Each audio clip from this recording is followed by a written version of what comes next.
Hello friends, good morning. It is Thursday, January the 15th, about 10:30 Pacific time. Phew. 2 days ago, I asked, do you know where we are?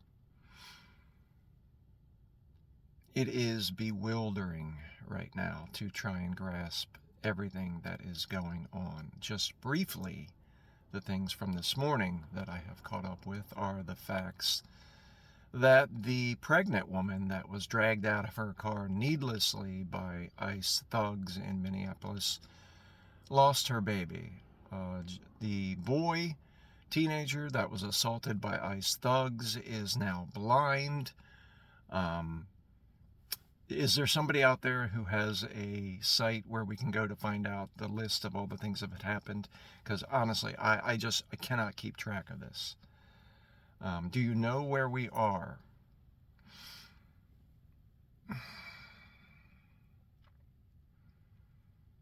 DHS was created after 9/11. It was created because we needed to try and be safe in the face of terrorism. That's what they told us. The idea of DHS, though, is much, much older. And the people that have been behind it have a name that is very familiar to most Americans. It is Bush.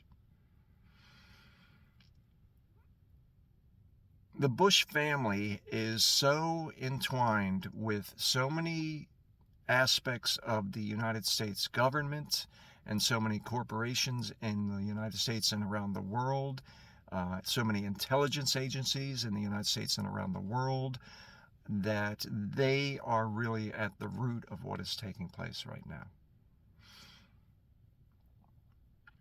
DHS was not created to provide security to the American people. It was created to provide an army for a president.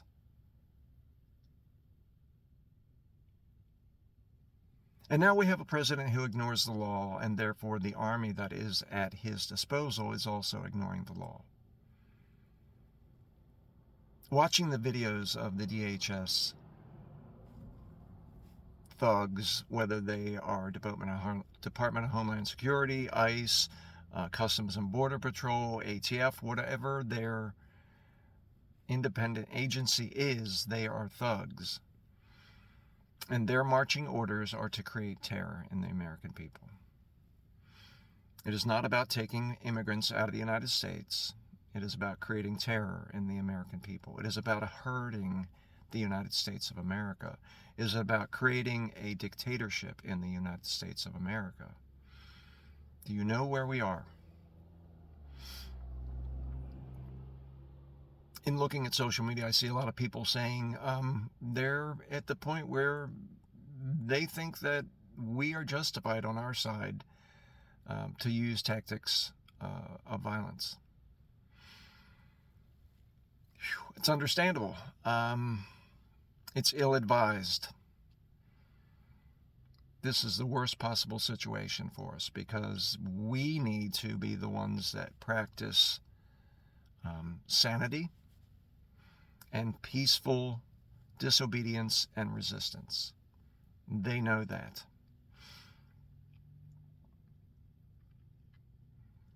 I don't know how we come through this. As I said yesterday and the day before, and as I've said through all these videos, we will make it through this. The United States will survive this. It seems to me increasingly likely that the way that we do come through this, though, will involve a lot of people losing their lives. And it will mean that, no matter what we do now, the United States stature in the world, the United States ability to do anything offshore in the world will be completely reduced to ineffectiveness.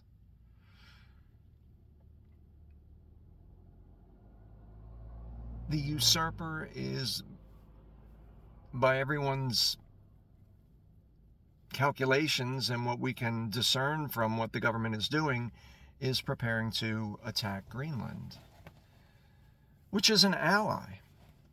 which is a territory of Denmark, which is an ally, which is part of NATO, which is part of the European Union, which is part of the Western Alliance that has stood against first Soviet aggression. And we all know that Soviet Union was just an empire that was built around Russia. And now Russian aggression.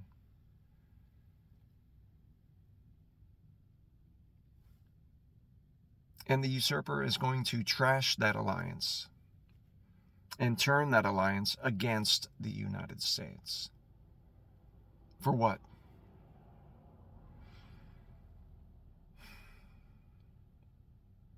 Now, one thing that has been curious, and a few people have said it, and I'm going to say it now, is the fact that while all this insanity is taking place, the big story has been pushed off. And that's the Epstein list. The usurper is and has always been a criminal mind. The usurper is and has always been an abuser, an SA'er, a twisted individual. And this is all diversion. This is indeed following what they want, but this is a diversion. Release the Epstein list. That needs to be just done. Release the Epstein list. Release the Epstein list. That needs to be chanted at our rallies. And we must also chant, we will not consent to this. We will not be quiet about this. This is wrong. The American people expressing their constitutional power to say no to the government. This is not criminal activity. Criminal activity is dragging people out of their cars. Criminal activity is flash bombing, tear gassing people at point blank range. Criminal activity is throwing priests onto the ground, breaking their arms and hands.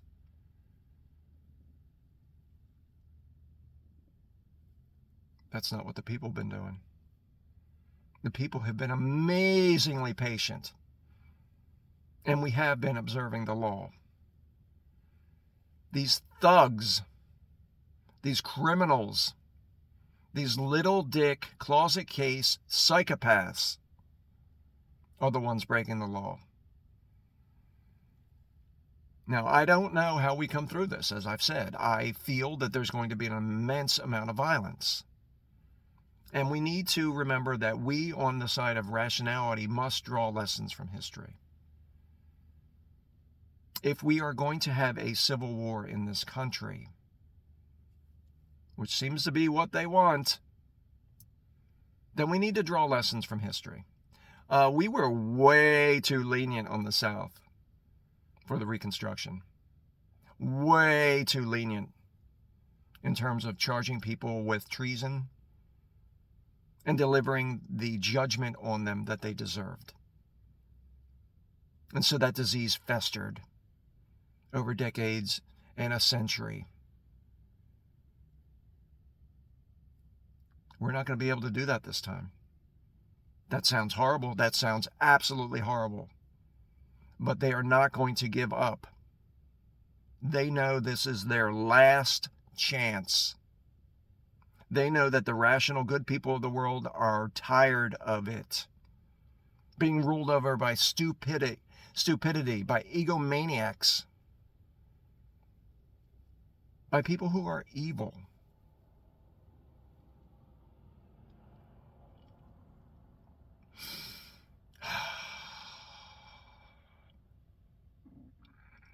I said yesterday also, we need to find within ourselves as individuals places of peace, places where we can rest and just simply gain the energy to even try to grasp what is going on. Do that. It's essential for us. Encourage others to do it. As I've done with all these videos, I encourage you to make a video. I encourage you to speak up, to get active.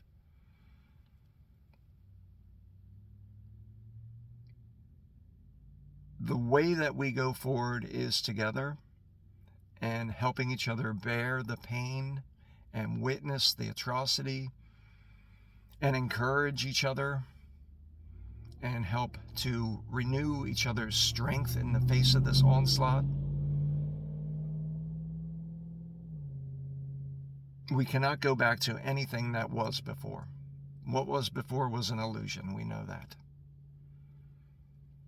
And as I've said in many of my videos, as I said yesterday and the day before, and as I said, since the beginning, this is all happening because the Constitution allowed it to happen. Whether right or wrong, whether they were bending the rules or not, there wasn't a mechanism of enforcement. And so the Constitution failed us. And right now we are, in fact, in a post-constitutional situation. There is no means of address for these problems. So what if we can impeach him? Is he going to leave? Do you think so? Do you think so? Without authorization, he defamed and destroyed part of the White House, which, as I've mentioned, is not such a bad thing. Because what they're doing is trying to destroy all the symbols of this nation. Okay, cool. We'll have to make new ones. Where the president will live in the future is going to have to be someplace different. It can't be the White House anymore. That house was built by slavery and is now so tainted that whatever remains of it after all this is said and done will have to be taken down and put into a museum. Done. And then maybe we'll have a new house called the People's House. I don't know. But this person in the White House is not going to give up power. People around him are not going to give up power. These Proud Boys who are now working on the streets are not going to give up power. And so all of us have to steel ourselves to this reality that, yes, there is going to be violence. Yes, there is going to be loss of life. There is nothing I would not put past them. Nothing I would not put past them. And so we're coming up on February in a few weeks. And the usurper has announced that he's going to cut off all federal funding to all blue states. Okay. To the governors of the blue states, the governors of jurisdictions in this country that are still rational and sane and that are against this, you need to prepare yourselves. You need to start doing things financially behind the scenes to prepare yourself. Your states, your cities, your counties, your communities.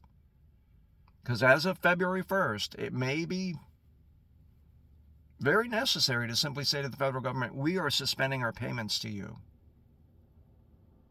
We are not going to send you our tax dollars. Sorry, Alabama. Sorry, Mississippi. For the entirety of my life, you have been net users of federal funds. You have always contributed less to the nation than you took. For the entirety of my 57 years, you have led the nation in the poorest education scores, in the poorest health outcomes, in the highest unemployment, the highest drug use. So cool. The people that bought into this in these places, that are following this and supporting this, great. Let the usurper cut us off. Go ahead. Let him do it. You know what will happen? We'll find other ways around it because we're strong and we're smart. And then we will cut off our payments to the federal government. It's not that we want to hurt the people in those places. It's we need to destroy their ability to use our resources against us.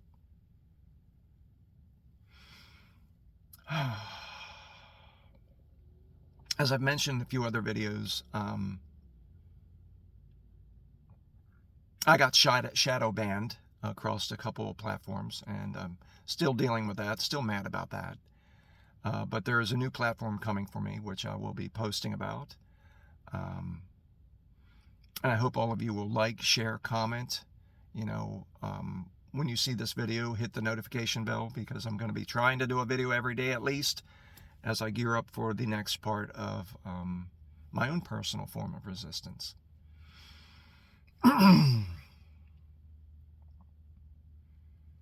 And I will post all the details of where you can find me as that comes to be. I'm going to be starting a new Facebook channel because I know that a lot of people have just muted me on Facebook because they can't do it. They can't see all the stuff that is taking place. And really all they want to do is just see my adventures and my travels and pictures. Great, fine. So I'll get my Facebook sorted. I'll get a new Facebook for those who do want to engage. That will be called The Real World. And that will be attached to a YouTube channel that I'm also starting called The Real World, which will be attached to a podcast that I'm going to be starting up, which will be called The Real World. So that's where I am and what I'm thinking about. As I said earlier, if anybody out there knows of some kind of site online that is keeping track of all the atrocities being committed, the death count, the casualty count, if you will, please respond with a comment to this and let me know where I can go, because honestly, I'm bewildered with trying to keep track of all this. And we can't let it slide. We need to document this because there is going to be justice for all this when we get through to the other side. I want to thank all of you for listening, for taking the time. You know, I know that all of us are pressed, and I know that it's tough to try and just get into it and think about it, but it matters. This isn't something you can duck from. This isn't something that silence is going to keep from affecting you. It affects all of us constantly. You know, I went to the market yesterday. I had a goal of spending $100. Did I reach that goal? Nope. I had to spend $150. Didn't even buy meat.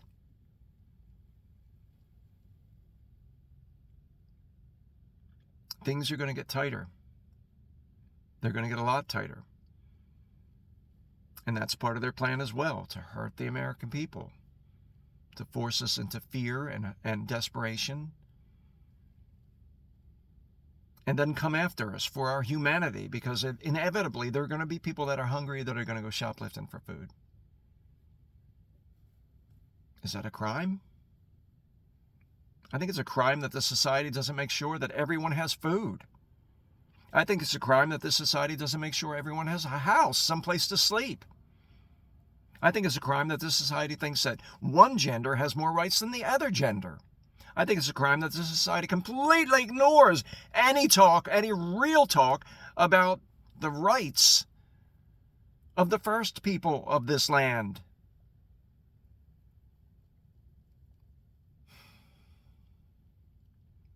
We are in a time of chaos. And through this chaos, we have to keep our eyes focused on the future. We're going to make it through. Not all of us.